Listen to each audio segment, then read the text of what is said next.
social media. Hindi ang inyong DJ Mike Kiling, mayong hapon sa tuwang tanan.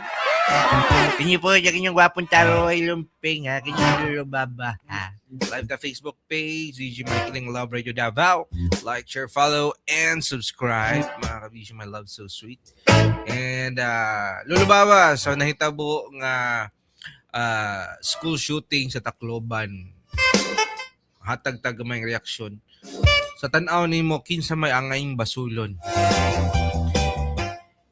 Ang rasyon sa mga bata nabuhat nila tungod sa pagpamuli sa mga classmate siguro nila kung kinsa pa na diha taon siya, diba? Kumon juga ito niya karon.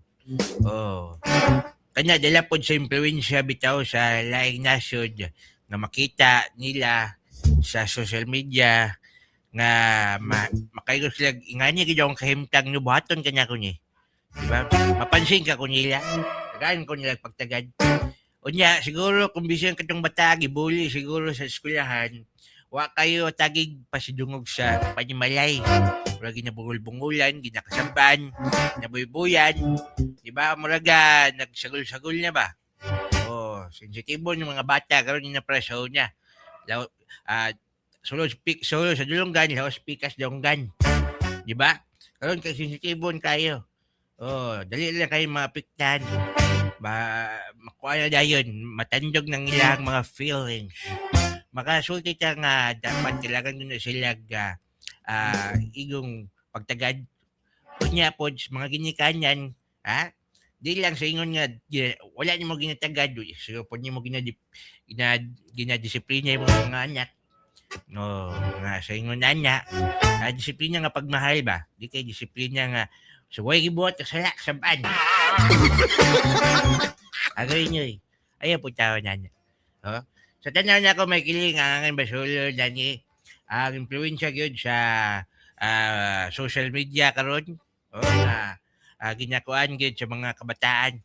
Gani, no? Magpatuman ang atuang national government, bisag niya atong local government, na maglimit sa mga oras. Di ba naman naikuan sa to ang cellphone nga maglimit sa oras mga paggamit og mga phones, gadgets o aside niya na siguro lulubaba dapat ang skillahan na agyoy kanang ambot lang kung napabay GMRC, di ba? Ang GMRC kay di na kayo I don't know, sabay mga kuan kanang social workers.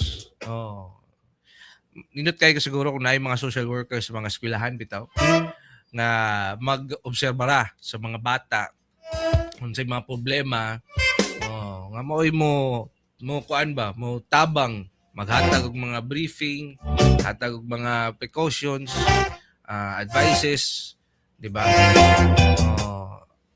Kanya siguro mao naman siguro na mga guidance. So far sa kung pagka-estudyante ang guidance kadlukan sa mga estudyante lang guidance juga. Wala jud kay adungang guidance sa na bitaw nga nisulod eskwelahan nagtambag di ba? Nag-monitor sa mga estudyante. Ana lang pag naay mga binuhatan sa mga estudyante lang pag-guidance juga bantay ka lang. Adlo kay mag-guidance so nadikit naman kasabaan ka sa maestra. Masikat ka sa eskwelahan kay kaulawan kay tanan. Naon ka tanan sa mga estudyante hala nag-guidance so pangit kay dungog. Unya pahingusgan siguro lubaba ang security karon sa mga eskwelahan.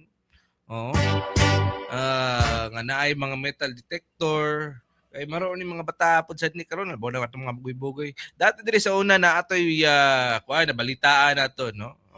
Way back atong mga panahon dati nga mga 2015 something. Bata sa or high school student na nunggab sa nambuli siya pagawas eskwelahan dunggab I don't know namatay ba itong bata ito basta katong bata ito na dala to siya DSWD so diya pa lang no dapat naagi ibang ako ang mga security guards nato mas pangusgan kaya ato mga security guards wala ganun sila yung nasod sa US wala security guard dito mo nang gawa sulod ang mga bata dito mga tawagan na ng kriminal magdala og mga gamit sa tuwa dinhi mas hugot naagi mga sikyo nga di lang ingon nga mutan-aw sa mga estudyante di di ba? Bantay. Pero karon mas pahingusgan pag idusab kayo. Magamit og metal detector para masuta kung naabay mga dalang hinagiban o sa bang mga metal ni mga bataan ni. Anyway, padayon ta kabisyo my love sa tuang panaguban. Duyog yapon sa paglanog-lanog kung bati ta kabisyo lolo baba. Bati gihapon siya. Sa tuwang pagpaminyaw, ha? Gihapon sa 90.7 Love Radio, ha? Tuloy ang liga.